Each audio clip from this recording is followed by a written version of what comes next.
He's twice the man you are. She smirked, phone in hand. Maybe I'll just keep you both. I didn't argue. I just left. A year later, a frantic call. Please, she begged. I'm being arrested. I have nothing left. The shock in her voice was priceless. I just hung up. It's weird how you can look back and see the exact moment your life splits into a before and an after. For me, that moment was in March 2022, but the story starts way earlier. I met her when I was 22. She was 32, a decade older, and seemed to have it all figured out. I was just a kid, really. We were together for 2 years, married for 6. We built a life, or at least, I thought we did. We bought a house together. I poured everything into it, into us. My career took off, and soon I was making more than 10 times what she did, and I was fine with that. I paid for everything, the mortgage, the cars, the vacations, the groceries. Her money was her money. My money was our money. It just felt like what a husband was supposed to do.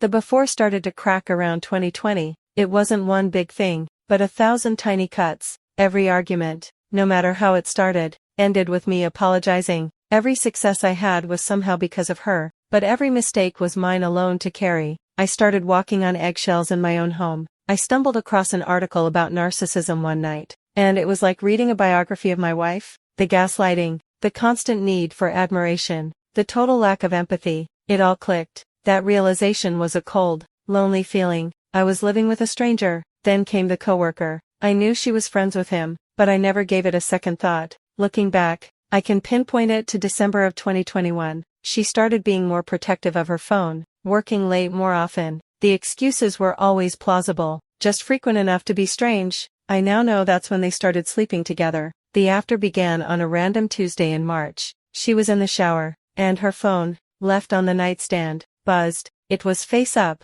I wasn't snooping, I swear. I just glanced over and saw the notification banner, a name I recognized from her work, and a message that stopped my heart. Can't stop thinking about last night. Wish you were here instead of with him. My brain just short-circuited. I read it again, and a third time. It wasn't vague. It wasn't open to interpretation. Last night, the words just hung there in the air, glowing on the screen. My first thought wasn't rage. It was a weird, clinical.com. Okay, so this is real. This is happening. I could hear the water running in the bathroom, and it felt like it was in a different universe. This guy, this coworker, wasn't just some crush. They were having sex, in our life, while I paid the mortgage. The calm started to break, replaced by a hot, sick feeling rising in my chest. She was in the shower, maybe 20 feet away, and had no idea I was holding the grenade that had just blown up my entire world. I'm sitting there, staring at the phone, my hands shaking. I haven't confronted her yet. I don't know what to do.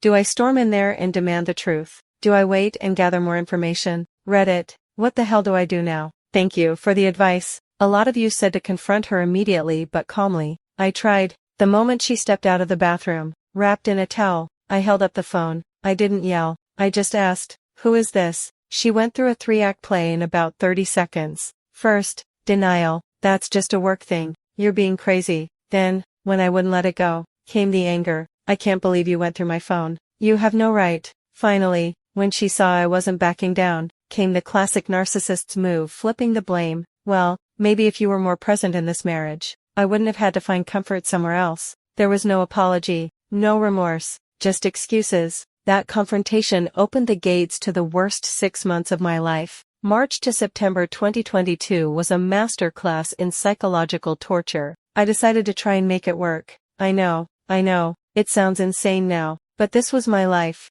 my home, my wife. I couldn't just throw it all away. But my attempts at reconciliation were met with a new, cruel kind of game. She loved telling me, in excruciating detail, how much better this coworker was. He really listens to me, she'd say over a silent dinner. He remembers the little things. Each sentence was a carefully crafted dagger. Then, the coworker started inserting himself into my life. He began stalking me. He'd walk out of Planet Fitness after a workout, and he'd be there, parked in his car, just watching me from across the lot. He followed me to my job once, sitting in his car at the edge of the property for an hour. My phone, which used to be a tool for work and friends, became a source of dread. He would blow it up with threatening, hateful texts, calling me every name in the book. Meanwhile, she was showing me the messages he was sending her: poems, heart emojis, promises of a future together. She was triangulating us. She was playing the victim to him and the untouchable queen to me. And I think she was getting off on the chaos. She even tried to get him to fight me,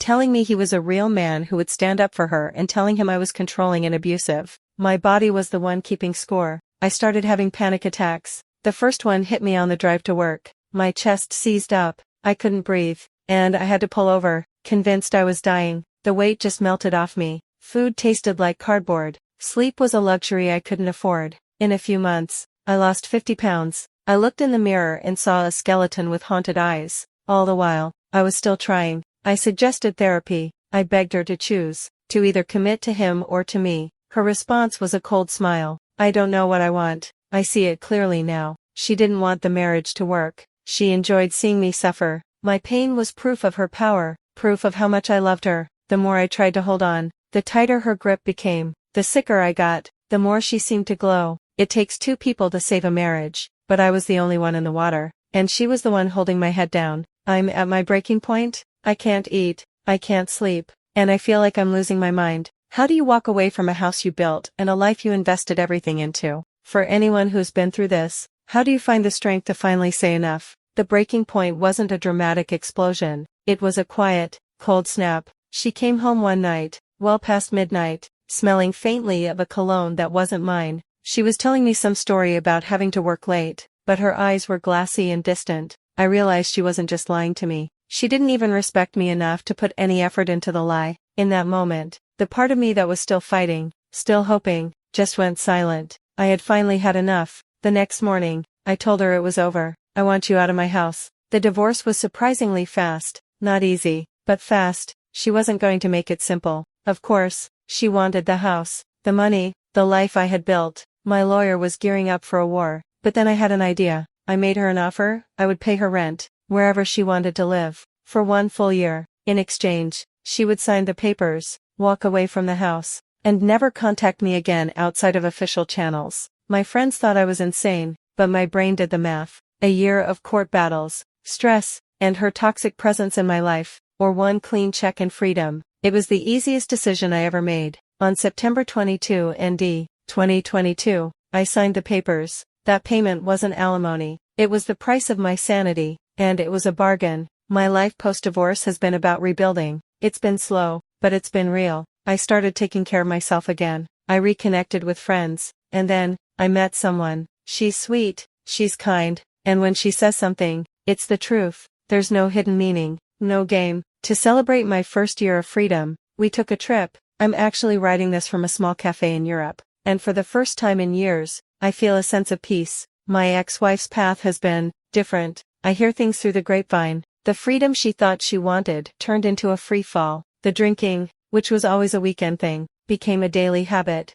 That led to a DUI, which led to her car being taken away. The coworker, the one shed bled my marriage dry for, he finally got tired of the drama. After she left him for me and went back to him for the 4th time, he dumped her for good. She told a mutual friend that she hates men now. It was never her fault. You see, she is allergic to self-accountability. The absolute peak of this tragic comedy came a few months ago. She got into some dispute in a parking lot and, as the police were sorting it out, she apparently tried to fight a cop, all 5 feet of her. It's so absurd it's almost funny. It's the perfect snapshot of who she is, a person who would rather physically fight an agent of the law than admit, for 1 second, that she might be the source of her own problems. I won't lie and say I'm completely healed. The trauma from those years, especially those last 6 months, still lingers. It shows up as a shadow of anxiety on a perfectly good day, or a flinch of distrust when things are going too well. But I'm taking it one day at a time. I survived.